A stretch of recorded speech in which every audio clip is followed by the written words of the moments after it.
हमारे साथ मौजूद हैं सना तौफीक मौशी तज्जियाकार। बहुत शुक्रिया सना साहिबा, आपने वक्त दिया। सना साहिबा, ज़ाहिर है कि बड़ी मुस्बत ख़बर है, हम इसको सेलिब्रेट भी करते हैं, डिस्कस भी करते हैं। दोबारा से हम आपसे वो फैक्टर्स जान लें जिसकी वजह से स्टॉक मार्केट इतना अच्छा परफॉर्म कर रही है।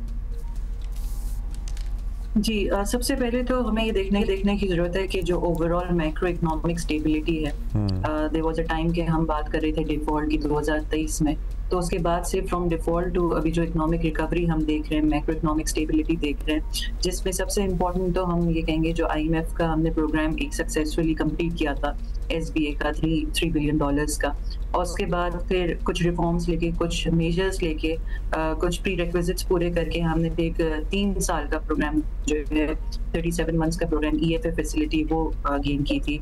सो IMF प्रोग्राम के होते हुए उसके साथ जो बाकी इकोनॉमिक इंडिकेटर्स हैं जिसमें हम सबसे इम्पोर्टेंट इन्फ्लेशन देख रहे होते हैं, इन्फ्लेशन कहाँ 2 साल 20+% पे रही एवरेज, 29% हमने देखा, और उसके बाद 23% पे भी देखी। इस साल हम उसे सिंगल डिजिट में आते हुए देख रहे हैं, तकरीबन 7.5% एक्सपेक्टेड है। सो इन्फ्लेशन की जो है रफ्तार में कमी आना, और उसकी वजह से स्टेट बैंक का स्टांस जो है from tight policy to loose policy, हमने देखा कि जून के बाद से जो है स्टेट बैंक ने लगातार रेट कट किए हैं, और अभी मंडे को भी पॉलिसी एक्सपेक्टेड है, उसमें भी कंसेंसस यही है कि इसमें मजीद रेट कट की गुंजाइश है। सो पॉलिसी का शिफ्ट होना लूज पॉलिसी पे, उसके अलावा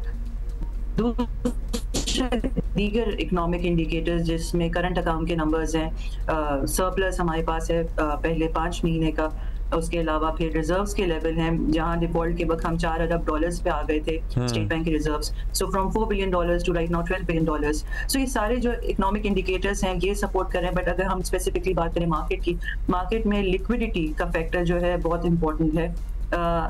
जहां 22% इंटरेस्ट रेट थे लास्ट ईयर, और इस बार जो है रेट कट के बाद ऑब्वियसली जो दूसरी दीगर एसेट क्लासेस हैं जिसमें हम बॉन्ड मार्केट को देख रहे होते हैं, उनके रेट्स में कमी आना।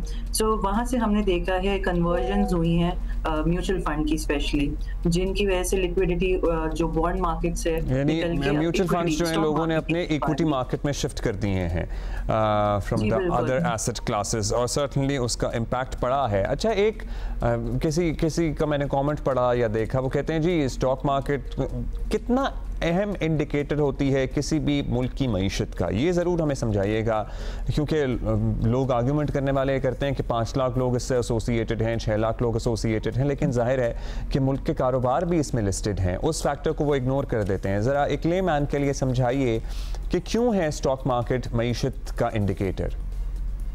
जी देखिए, हम जब इकोनॉमिक इंडिकेटर्स की बात करते हैं ना, तो कुछ उसकी क्लासिफिकेशन होती है, कुछ लीडिंग इंडिकेटर्स होते हैं, कुछ लैगिंग होते हैं। आसान अल्फाज में अगर मैं बोलूं तो कुछ ऐसे इंडिकेटर्स होते हैं जो आने वाले इकोनॉमिक माशी हालात की पहले से ही अक्कासी कर लेते हैं। तो स्टॉक मार्केट एक लीडिंग इंडिकेटर कहलाती है, यानी कहीं ना कहीं पिछले साल से ही लोग देखना शुरू हो गए थे कि मुल्क में ऐसे मेजर्स लिए जा रहे हैं जो इकोनॉमिक रिफॉर्म्स की तरफ जा रही है बात। हमने ये देखा कि जहां बिजली के नरगे बढ़ाए गए, सर्कुलर डेट रेजोल्यूशन की बात हुई जो हम कहाँ कितने अरसे तक सुन भी नहीं रहे थे।